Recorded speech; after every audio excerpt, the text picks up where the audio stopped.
Hello student, welcome to our channel student guidelines. और आज हम देखेंगे West Bengal board class 11 political science के कुछ एमसीक्यू और सजेस्टिव क्वेश्चंस। तो चलिए देखते हैं। पहला प्रश्न है कि राष्ट्र और सरकार में एक अंतर को बताना है।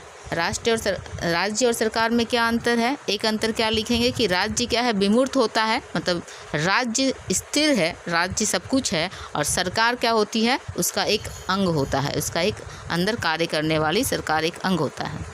अगला है कि किस देश को राजनीति शास्त्र की जन्मभूमि कहा जाता है? किसको कहा जाता है? ग्रीस को। अगला प्रश्न है कि रूसों के अनुसार राज्य की प्राकृतिक अवस्था कैसी रही? तो लिखेंगे कि रूसों के अनुसार लोगों में आपस में समानता रही, मनुष्य का जीवन सीधा साधा, स्वस्थ और स्वतंत्र था, लेकिन जैसे जनसंख्या बढ़ती गई संघर्ष का प्रारंभ हो गया और मनुष्य की स्वतंत्रता में कमी होने लगी। अगला है लोकप्रिय संप्रभुता के प्रवर्तक कौन थे? आंसर है रूसो। राज्य की उत्पत्ति की सामान्य परिभाषा किसने दी थी? आंसर होगा गार्डनर ने। आगे सोशल कॉन्ट्रैक्ट जो पुस्तक है उसके लेखक कौन है? तो आंसर होगा जैक रूसो। अगला प्रश्न है टू ट्रीज ऑफ गवर्नमेंट किसकी रचना है? जॉन लॉक की।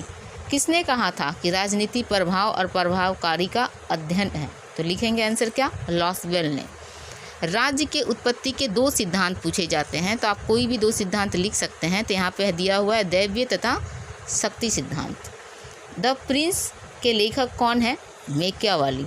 अगला प्रश्न राज्य की उत्पत्ति का स्वीकृति सिद्धांत कौन सा है, मतलब किस सिद्धांत को मान लिया गया है, सभी लोग मानते हैं? क्या है? विकासवादी सिद्धांत। आंसर क्या होगा? विकासवादी सिद्धांत। अगला मनुष्य स्वतंत्र पैदा हुआ है पर वह सर्वत्र बेड़ियों में जकड़ा हुआ है, ये किसका कथन था? ये रूसो का कथन था। उसने कहा था कि मनुष्य स्वतंत्र पैदा होता है लेकिन बेड़ियों में जकड़ा हुआ होता है। लेविथियन पुस्तक किसकी रचना है? आंसर होगा हॉब्स की। लेविथियन पुस्तक किसकी रचना है? हॉब्स की। जनरल विल किसका विचार था? रूसो का। प्राचीन रोम में राज्य को किस नाम से जाना जाता था? तो क्या आंसर लिखेंगे? सिमिटॉस कहा जाता था। लेनिन के अनुसार राज्य क्या था? तो उसने कहा था कि उत्पीड़न का यंत्र। लेनिन ने कहा था कि राज्य उत्पीड़न का यंत्र है। अगला राज्य वर्ग शोषण का यंत्र है, ये किसने कहा था? आंसर होगा कार्ल मार्क्स ने। स्टेट शब्द का प्रयोग सबसे पहले किसने की थी? मैकियावेली ने। अगला राष्ट्रीयता प्राथमिक रूप से एक ऐतिहासिक अनुभूति और सांस्कृतिक परंपरा है, यह कथन किसका था? लीकॉक का। अगला स्वनिर्णय दो धारी तलवार है, यह कथन किसका था? लॉर्ड कर्जन का। नेशन शब्द कहाँ से लिया गया है? नेशन शब्द लैटिन भाषा नेशियो से लिया गया है। एक राष्ट्र एक राज्य का नारा कहाँ का है, किस राइट में आता है? तो लिखेंगे fundamental principle of establishing the right of self determination. यहाँ पे ये बात कही गई है, एक राष्ट्र एक राज्य। अगला राष्ट्रीयता अंतर्राष्ट्रीयता का राजमार्ग है, यह किसने कहा था? जिमर ने। रविंद्रनाथ ने समर्थन किया था किस बात का? अंतर्राष्ट्रीयवाद का। आगे पॉलिटिकल कॉन्शियस पीपल, मतलब जो राजनीतिक जागरूक लोग होते हैं वो किस तरह का समाज में रहते हैं, किस तरह का समाज होता है वहाँ पे? नेशनलिटी। आंसर क्या होगा? नेशनलिटी। स्वनिर्णय का अधिकार का समर्थन किसने किया था? समर्थन करता है, क्या समर्थन करता है? स्वनिर्णय का अधिकार समर्थन करता है। किस चीज़ का समर्थन करता है? राष्ट्र राज्य की मांग का। राष्ट्रीयता की अवधारणा मुख्यतः है क्या है? राजनैतिक है। छोटे राष्ट्र समूहों की स्वतंत्रता मात्र कल्पना है, ये किसने कहा था? फ्रीडमैन का कथन था ये। नेशनलिटी इज द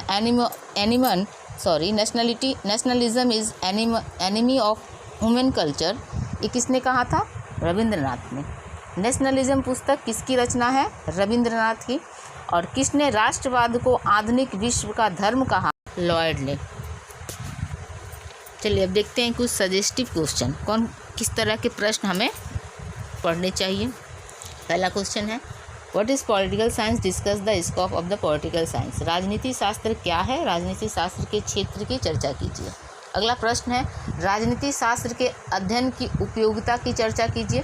ठीक है, utility of the study of political science. अगला है is political science A science, क्या राजनीति शास्त्र एक विज्ञान है? इसका तर्क दीजिए। अगला, राजनीति शास्त्र की राज्य केंद्र और गैर केंद्रिक परिभाषा का वर्णन कीजिए। Discuss the state oriented and state independent definition of political science. अगला प्रश्न लेंगे, राज्य एवं अन्य समुदायों की तुलना कीजिए। राज्य की दैवी सिद्धांत या विकासवादी सिद्धांत का वर्णन कीजिए। अगला, स्टेट शब्द का प्रयोग सर्वप्रथम किसने किया और राज्य की विशेषताओं का वर्णन कीजिए। अगला प्रश्न, लिखित तथा अलिखित संविधान के बीच का अंतर का विवेचना कीजिए और फ्लेक्सिबल संविधान का क्या क्या लाभ है उसका उल्लेख कीजिए। फिर लिखेंगे, अगला प्रश्न देखेंगे, salient feature of constitution of India, Bharat के संविधान का जो फीचर्स है वो बताएंगे। संसदीय प्रकार के सरकार की विशेषताओं पर प्रकाश डालिए। अगला प्रश्न, संविधान को परिभाषित कीजिए तथा इसके विभिन्न प्रकारों का वर्णन कीजिए। आगे, रिजिड संविधान और उसके लाभ और हानि। संसदीय सरकार तथा राष्ट्रपति सरकार की तुलना कीजिए। अगला, संघात्मक तथा एकात्मक सरकार से आप क्या समझते हैं, इनकी विशेषताओं की तुलना कीजिए। अगला, संविधान द्वारा भारतीय नागरिकों को दी गई समानता के अधिकारों का वर्णन कीजिए। अगला, right to constitutional remedies and the culture of educational rights, इस पे एक शॉर्ट नोट्स तैयार कीजिए। अगला, significance of the directive principle of state policy.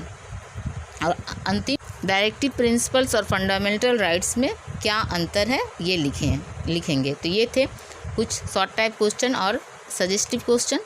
Video को देखने के लिए थैंक यू।